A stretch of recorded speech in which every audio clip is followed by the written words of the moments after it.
On adore Imara Media, c'est beau comme on aime. Salut, c'est Gage en direct de l'hôtel Seven pour l'entrevue imaramedia.com. Exactement, on est en très charmante compagnie, vous l'avez vu, hein, et tout de suite, une interview 100% vraie, 100% Gage. À tout de suite.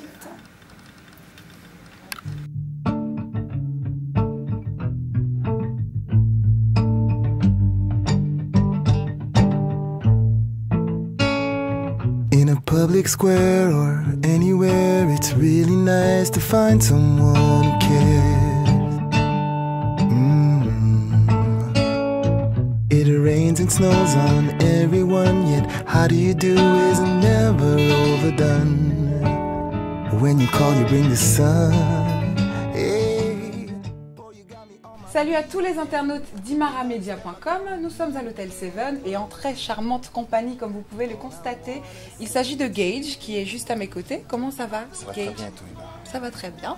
Alors, pour ceux qui l'auraient oublié, bon, ça m'étonnerait un peu, mais on va faire un petit rappel rapidement. Donc, Gage, chanteur d'origine haïtienne et jamaïcaine, né au Québec. Oui. Voilà, donc d'où ce petit accent subtil avec lequel on doit peut-être te taquiner souvent. Très souvent.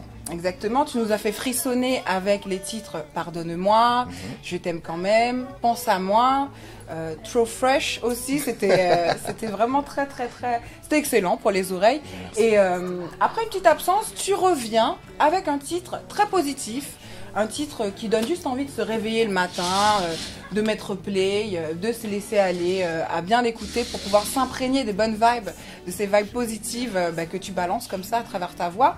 C'est Hello. Yeah. Hello. Alors, qu'est-ce que ce titre représente pour toi? Dis-moi tout. Hello, pour moi, en fait, c'est, j'avais l'impression, après quelques années d'absence, que j'allais devoir me représenter encore. J'allais devoir redire aux gens, hello, voilà, je me représente, voilà, Gage, c'est le retour. Et je trouvais que hello aussi, c'était, ça allait un peu avec tous les messages que je recevais de mes fans sur Facebook et sur Twitter qui se demandaient, hello, alors, qu'est-ce qui se passe avec toi? Quand est-ce que tu reviens? Hello, prochain concert, c'est où? Et là, j'avais envie justement d'avoir ce morceau qui est frais, qui dit bonjour, quoi, qui dit hello. Et voilà. Justement, en parlant des réseaux sociaux, Facebook, tu es très actif. Tu communiques toi-même sur ta page officielle avec tes fans. Si tes fans t'envoient des messages personnels, tu réponds toi-même. Pour toi, ça fait partie du job? C'est pas quelque chose qu'on peut déléguer, par exemple? Non, je pense que c'est important d'avoir ce contact avec ses fans. Surtout là, de nos jours, puisqu'on sait que le disque il va disparaître.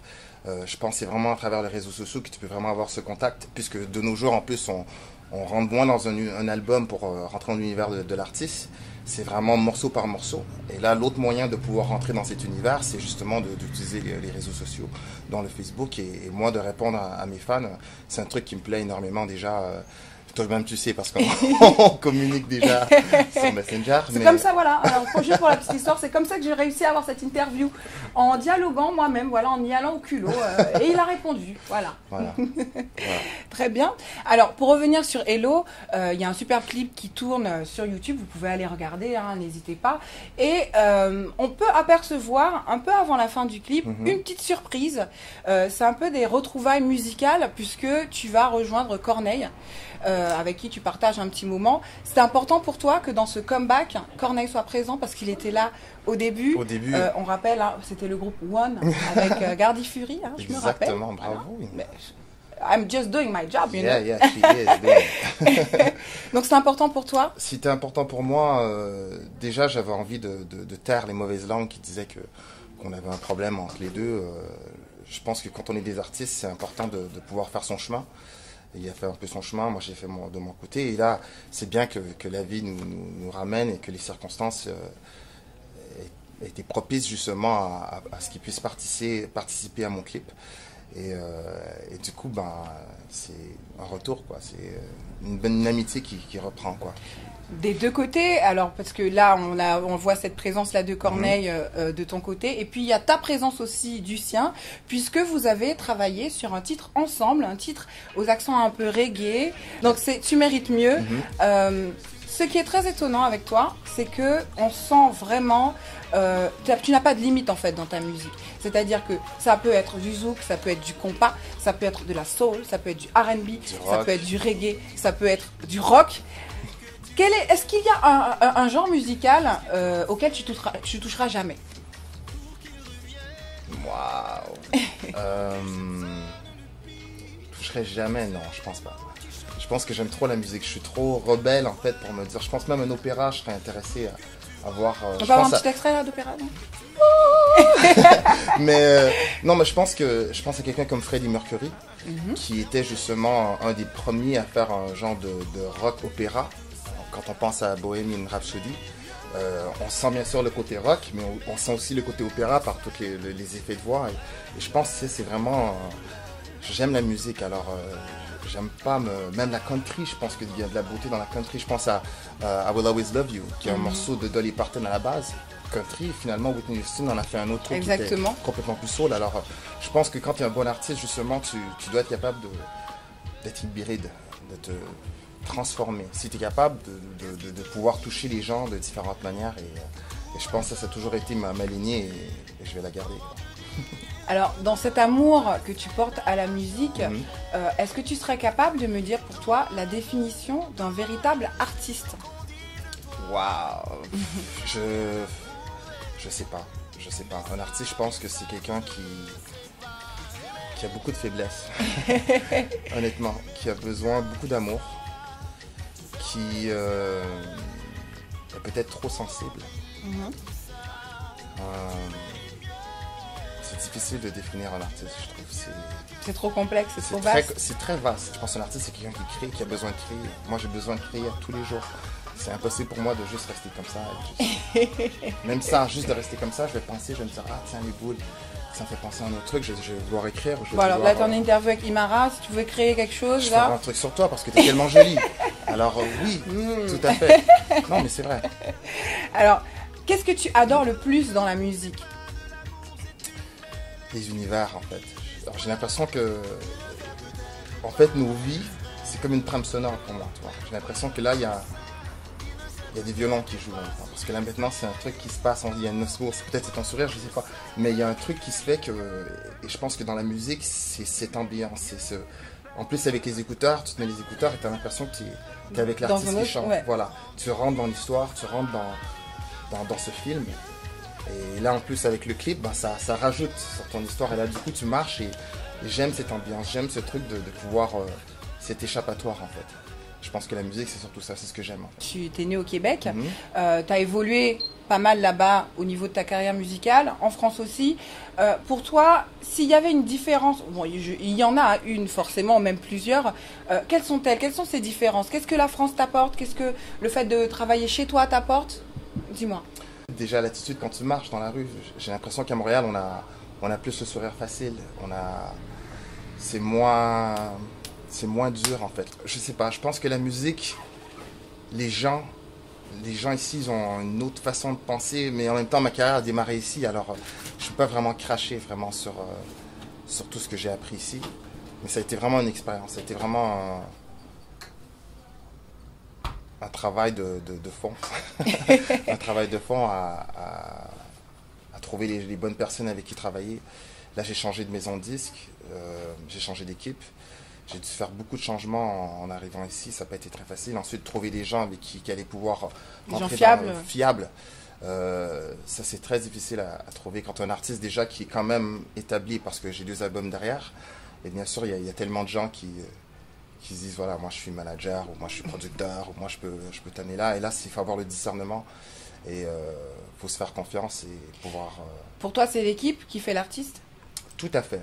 Je pense que tu peux avoir un talent fou, mais si tu n'as pas l'équipe derrière pour t'amener là où tu dois être, c'est... Gage, tu es aussi perçu comme un grand amoureux de la femme, je ne me trompe pas, puisqu'elle est très présente dans ta musique. Tout simplement, je pense que la femme t'inspire beaucoup dans ce que tu peux créer, justement. Est-ce que tu pourrais me citer le nom d'une personnalité féminine, d'une icône, qui pourrait être une muse pour toi, qui pourrait t'inspirer?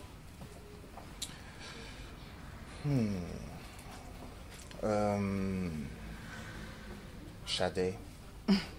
Shadé, je crois que oui. Je pense qu'elle a la grâce, elle a un truc dans la voix déjà qui...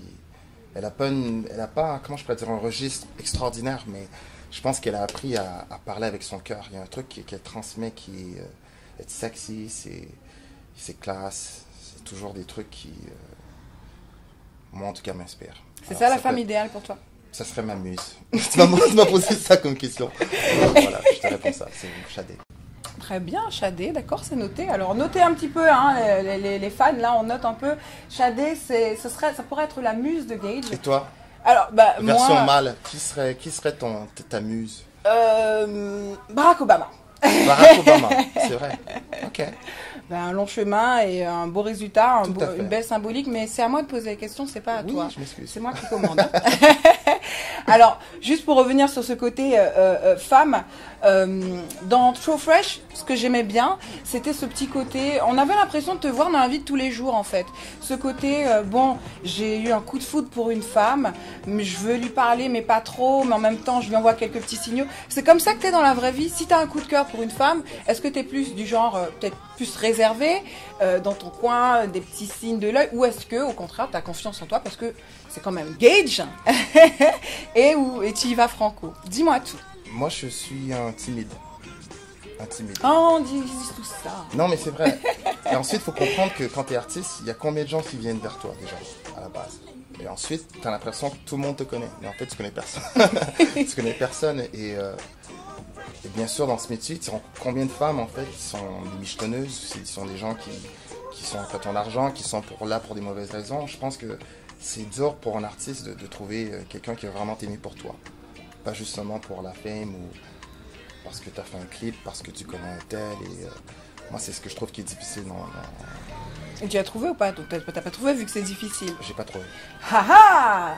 Info, attention les amis, il n'a pas encore trouvé de personnes qui puissent devenir une muse de confiance aussi. De confiance. C'est important. Si vraiment tu devais réaliser un rêve, quelque chose de dingue, ton rêve le plus fou, ça serait quoi? Mon rêve le plus fou, ouais, peut-être d'enlever la pauvreté en Haïti, tiens. Ça that's a crazy dream, actually. Crazy dream, ouais. Mais en fait, j'ai ma maman là qui part prochainement en Haïti et à chaque fois, je veux dire, l'eau encore, c'est toujours un problème, l'électricité, c'est encore un problème. Et je me dis là, avec tout ce qui se fait là, avec la technologie, avec l'internet, avec tous les films, quand je regarde tous les films, les effets spéciaux, j'ai la misère à croire qu'en Haïti, on ne soit pas encore capable de se trouver un système d'eau déjà, de l'eau potable et de l'électricité pour tout le monde, quoi. Alors, ouais, peut-être d'organiser un truc, une organisation, un truc solide avec de confiance qui pourrait justement travailler sur ce problème. Très belle ambition, en tout cas. Merci beaucoup. Est-ce que tu pourrais me parler de ta plus belle rencontre? Ma plus belle rencontre? Voilà, il y aura des jaloux, mais si une rencontre remarquable. Voilà, disons-le comme ça. Remarquable. Bon, je sais que ça va l'air... ça va être un peu étrange, mais je dirais mon manager en fait. Ok. Parce que ça faisait 2 ans que j'étais ici et que je galérais. Et cette rencontre m'a vraiment changé ma vision en fait de la musique. Je pense que je commençais à devenir aigri et finalement j'ai rencontré quelqu'un qui était vraiment dans la même philosophie par rapport à la musique. Et ça c'est très important. Et ça, voilà, ça, la raison pourquoi je suis encore ici, une de mes principales raisons pourquoi je suis encore ici, c'est grâce à lui. Il s'appelle comment? Il s'appelle Fana. Bon, on lui fait un petit coucou à Fana. Hein, il nous regarde peut-être. Je pense à tous mes projets là qui s'en viennent là durant les prochains mois. Sans cet homme, je pense pas que je serais capable de faire le 10e. Alors voilà. Alors parlons-en justement de tes projets à venir. Je sais qu'il y a 2 gros événements durant le mois de février. Il y a ton album qui sort. Yeah. Voilà. Il s'appelle Gage. Voilà. C'est très humble. Hein, comme c'est vraiment, comme ça va vraiment avec ce que je disais un peu plus tôt. J'ai vraiment l'impression qu'il faut que je me représente encore. Il faut que comment je pourrais dire, que je frappe dans la mémoire collective en fait, pour aller remettre mon nom déjà dans la tête des gens et dans leur cœur. Et je trouvais que voilà, juste de dire Gage tout simplement, ça l'a posé cette question. Qui est Gage? Who's Gage? Ben, c'est aussi une partie de toi, de Voilà. toute façon, que tu offres. Donc, à ce niveau-là, il n'y a pas de souci. Donc, si tu peux me parler un peu plus de cet album qui arrive très prochainement, justement, est-ce qu'il y a des surprises? Quelles sont-elles? Voilà, des featuring ou pas? L'ambiance, l'univers général? Tell me everything. Ben, en fait, déjà, ce troisième album, le premier album qui était sur le Rebelle, se voulait déjà toucher un peu à tout, un peu à la rock, le R&B, le reggae, et changer le monde, c'était vraiment un hommage à tout ce qui était Motown, toute cette période de Motown, Marvin Gaye, Stevie Wonder. Et là maintenant le troisième, c'est l'évolution en fait par rapport à la soul. Là on est en 2013, c'est quoi la soul en 2013? Maintenant on a, je pense à Drake, maintenant Drake chante un peu, Frank Ocean, moi c'est ce que j'écoute en ce moment. Et j'avais envie de mélanger en fait tous ces artistes que j'admire en ce moment, que j'écoute. Jay-Z, Miguel, Frank Ocean, garder un peu tout ce qui est de mes racines, bien sûr. Il va y avoir un peu de zouk, il va y avoir aussi un peu de reggae. Mais j'avais vraiment envie de pousser un peu mes productions, aller dans le rock, aller dans des trucs peut-être plus jazz, pour justement pouvoir rapatrier les gens. Un peu de compas aussi, voilà, un peu de peut-être. compas, bien sûr. Je sais que toi, t'aimes le compas. Comment tu sais ça? D'accord. Eh ben, en tout cas, ça donne vraiment envie de patienter jusqu'à ce qu'il arrive enfin. Il y a aussi un gros concert qui se prépare au Bataclan. Yeah. On peut rappeler la date? Le 1er février. Exactement, le 1er février. Ouais, le Bataclan, ça va être extraordinaire. T'as hâte? J'ai une relation très particulière avec le Bataclan parce que mon premier disque d'or, je l'ai reçu justement dans cette salle. Et salle comble et juste une bonne vibe, les gens chantaient, le balcon était plein. Et franchement, j'ai un super bon souvenir. Cool, ben, on attend tout ça avec impatience. Et j'espère que tu vas être là. Ben, ça dépend, si je suis pas trop occupée. Bon, d'accord. Écoute, hein. Je te taquine. Alors là, je vais te demander quelque chose. Ça sent sérieux là. Ben oui, c'est très sérieux. C'est très sérieux. Oui, t'as peur? Un peu. Alors, c'est juste, en fait, j'aimerais bien faire un petit hommage à une personne qui nous a quittés. Voilà, elle s'appelle Maëva Sarr. C'était une grande follower de imaramedia.com et une grande fan de Gage qui m'avait déjà envoyé un mail un jour pour me dire si un jour tu interviews Gage, tu lui diras bonjour de ma part. Oh là là. Et malheureusement, elle nous a quittés il y a quelques mois. Donc, c'était vraiment important pour moi que de te demander, voilà, de lui interpréter, voilà, en sa mémoire, le titre de ton choix, voilà, le nombre de temps que tu veux, voilà, juste ça. Pense à moi quand tu vis, m'oublie là-bas. Pense à moi quand ici je ne survis pas.